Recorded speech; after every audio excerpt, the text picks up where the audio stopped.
Ibara riraguye barundikazi aho muri hirya no hino hatandukanye kw'isi.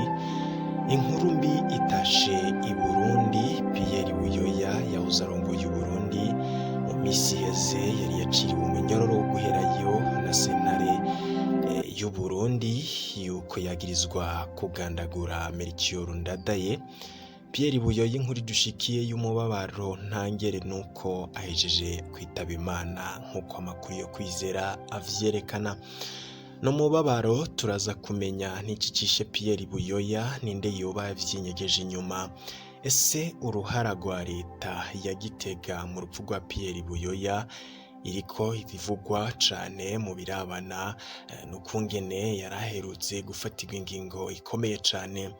Turaza kumenya ico abayihweza ibintu n'ibindi bavuga ku rupfu rwa Pierre Buyoya nuyoba avyinyegeje inyuma. Turabe n'ukungene urupfu rwiwe rugenze muri rusangi. N'umubabaro tubanza no kwihanganisha umuryango w'abarundi bose muri rusangi na cane cane umuryango wa Pierre Buyoya yahejeje kwitaba Imana nk'uko amakuru tugiye kugushitsa ko avyerekana. N'umubabaro ntangere, n'inkuru ibabaje ndetse n'inkuru giturumbuka. Urupfu rwa Pierre Buyoya rurakora kuri benshi ndetse amatohoza akabatanguye. Naguhaye ikaze we mu mwanya wacu, tugiye kubana muri ino nkuru y'umubabaro tumenye ukungene urupfu rwa Pierre Buyoya rugenze, uwoba yishe Pierre Buyoya ndetse n'ivyemeza urupfu rwa Pierre Buyoya. Turabe n'abavyenyegeje inyuma. Ushobora kuba utarafyonda subscribe canke se s'abone kugira inkuru mwene nk'izi zitohojwe neza ziraje zigushikira. Ariko munywanyi wacu ndakumenyeshe ko ino nkuru ngiye kugushitsa ko yobaje cane. Sinzi n'ukungene ndi buyikubwire na cane ko biboneka ko ino nkuru yibabaje cane cane ku muryango w'abanyagihugu b'abarundi bakundaga umuhisi Pierre Buyoya. Twaragiye dukunda kubabwira ukungene yari yatanguye kurondegwa n'abari mw'iperereza ry'u Burundi, hagakogwa ibikorwa bitandukanye vyo kugira Pierre Buyoya afatwe. Twaragiye dukunda kubabwira ibitandukanye, ariko ubu inkuru idushikiye ni umubabaro. Pierre Buyoya yarapfuye, yishwe nande? Turaza kubimenya muri ano makuru. N'umubabaro ndabuze aho ntangurira ino nkuru, ariko ndipfurije inkomezi rwose abarundi bose. N'umubabaro ushobora kuba utwumviriza uri ngaha mu gihugu c'u Burundi, ushobora kuba utwumviriza uri mu bihugu vy'ababanyi, ushobora kuba utwumviriza uri mu bihugu vy'amakungu. Aho woba uri hose ngira nkomeze cane wewe wakunda Pierre Buyoya kurubahejeje kwitaba Imana. Ariko buri umwe ariko ariyumvira ninde yoba yinyegeje inyuma y'urupfu rwa Pierre Buyoya. Pierre Buyoya aguye he? Yishwe nande? Ese ayo makuru y'urupfu rwiwe aratangazwa nande? N'amakuru yose tugiye kurabira hamwe. Ni inkuru giturumbuka idushikiye. Turi kwigenekerezo G18 ukwezi kwa 12 umwaka w'2020 ku musi ugira gatanu w'ino ndwi turiko turasozera. Iyi nkuru ikwereka ko Pierre Buyoya yigeze kuyobora Uburundi yitavye Imana. Irababaje, izindutse ivugwa cane, amatohoza vyerekana. Baza ndakumenyeshe ko Pierre Buyoya yarongoye Uburundi inshuro zibiri kuva mu mwaka w'1987 gushika mu mwaka w'1993, ndetse no kuva mu 1996 gushika mu mwaka w'2003. Pierre Buyoya yitavye Imana. Inkuru ibabaje cane. Icamuhitanye nk'uko amakuru ashikira ijwi rya Amerika dukesha ino nkuru ntago kirashobora gutahurwa neza ico arico, ariko hari ico amatohoza yerekana ndetse n'ico abayihweza ibintu n'ibindi bavuga ku rupfu rwa Pierre Buyoya. Turaza kukimenya muri ano makuru. Amakuru kandi atwereka ko bamwe mu begereye umuryango wiwe bahaye ijwi rya Amerika dukesha ino nkuru, aya makuru bavuga ko ngashobora kuba ngo yaragwaye ikiza ca corona virus nk'uko amwe mu makuru avugwa, ariko hari ibindi bivugwa vyoba vyinyegeje inyuma. Pierre Buyoya, Major Pierre Buyoya, ndakwibutse ko ashengeye afise imyaka 71.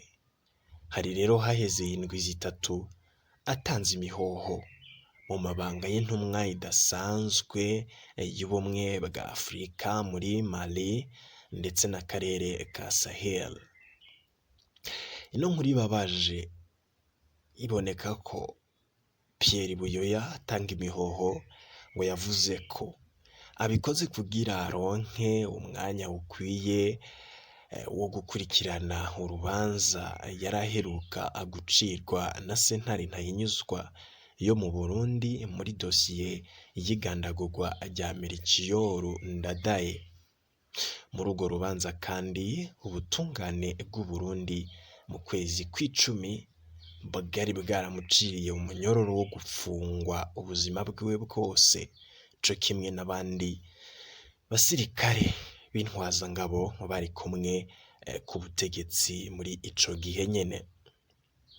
Pierre Buyoya yitavye Imana, ndakwibutse ko yabaye intumwa idasanzwe y'ubumwe bwa Afurika muri Mali ndetse n'akarere ka Sahel mu kiringo c'imyaka 8. Yaragize kandi n'uruhara rukomeye mu biganiro vyahuje leta n'abasirikare baheruka gutembagaza ubutegetsi bwa Mali kugira ubutegetsi ngo busubire mu minwe y'abasivile nk'uko amakuru adushikira vyerekana.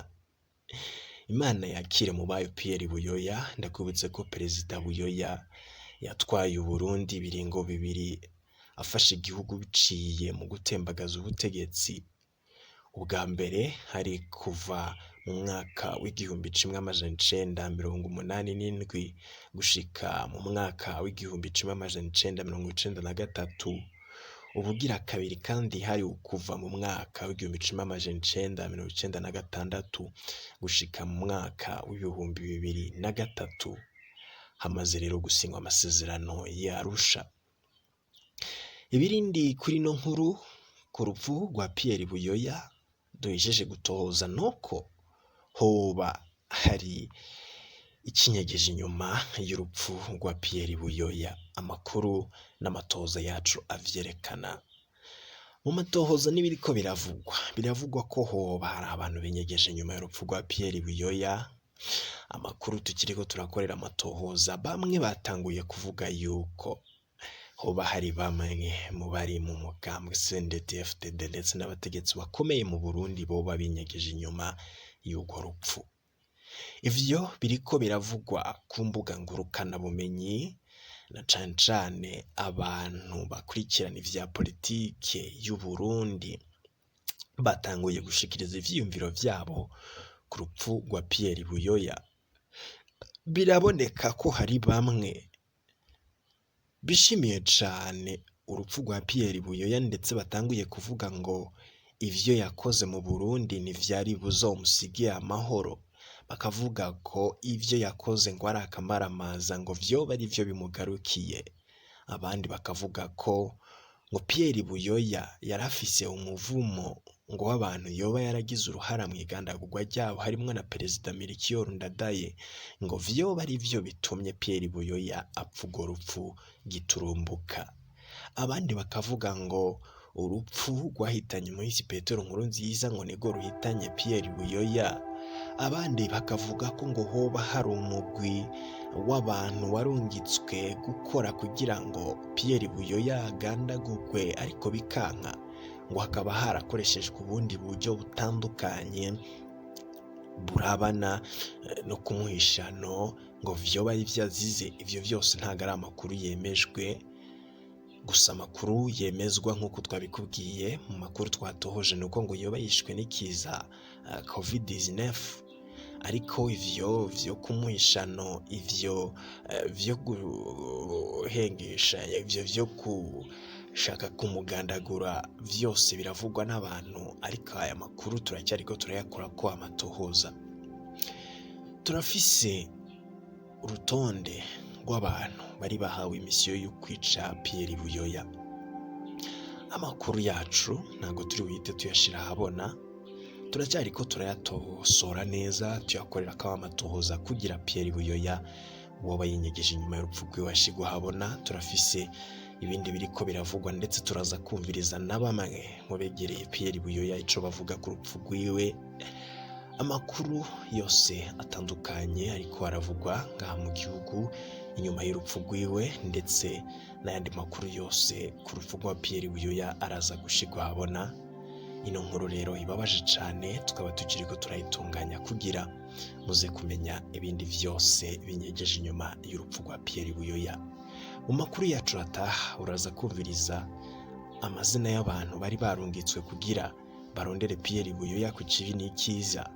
Tuze no kuraba abari bahawe iyo misiyo, tuze kumviriza ico mu muryango wa Pierre Buyoya bavuga, ndetse n'ibirabana n'urupfu rwiwe giturumbuka kuri ubu rubabaje abantu bose. Na jewe nyene ndikunda gushikiriza ino nkuru, n'urupfu rugoye kubarira abanyagihugu, n'urupfu rugoye gutangaza.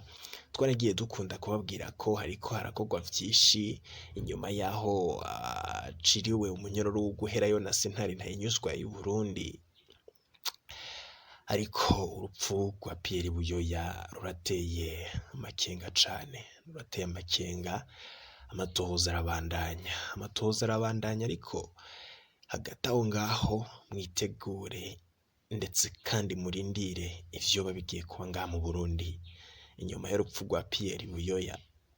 Birababaje, ni inkuru mbi. Reka tubandanye gukora amatohoza yacu, ndetse mu kanya gatoya cane niba wafyonze subscribe uraza kuronka amakuru yihuta inyuma y'urupfu rwiwe, ndetse n'ibigiye guca bikurikira. Tunababwire bamwe mu bantu bari barungitswe kurondera Pierre Buyoya, ndetse n'uwari yabarungitse, vyose n'amakuru twabatunganirije. Reka rero mu kanya tuzi tugarukana ayandi makuru yihuta cane ariko aravugwa ku rupfu rwa Pierre Buyoya. Turihanganishije abarundi bose, turihanganishije umuryango wiwe, turihanganishije igihugu c'u Burundi, turihanganishije abanyafrika, turihanganishije buri umwe, turaremesheje umuryango wa Pierre Buyoya. Tunavuga ngo Imana imwakire mu bayo kandi aruhukire mu mahoro, na cane ko abantu sitwe ducira umuntu urubanza. Imana yonyene irafise ukungene izi ukuri. Ivyo rero yagirizwa twe ntabwo tubiraba ko, ahubwo ico tumwifurije nuko Imana yomwakira ku bikorwa vyiwe yakoze vyiza. Ibibi vyovyo Imana yonyene niyo yomwagiriza, ariko Pierre Buyoya igire ruhukira mu mahoro, iruhukire mu mahoro n'umubabaro ntangere. Pierre Buyoya Imana imwakire mu bayo. Mu kanya n'amakuru atosoye ndetse n'amatohoza yihuta ku rupfu rwa Pierre Buyoya, turaza kubabwira abo babagirizwa urupfu rwa Pierre Buyoya mu kanya mu makuru yacu ari buze.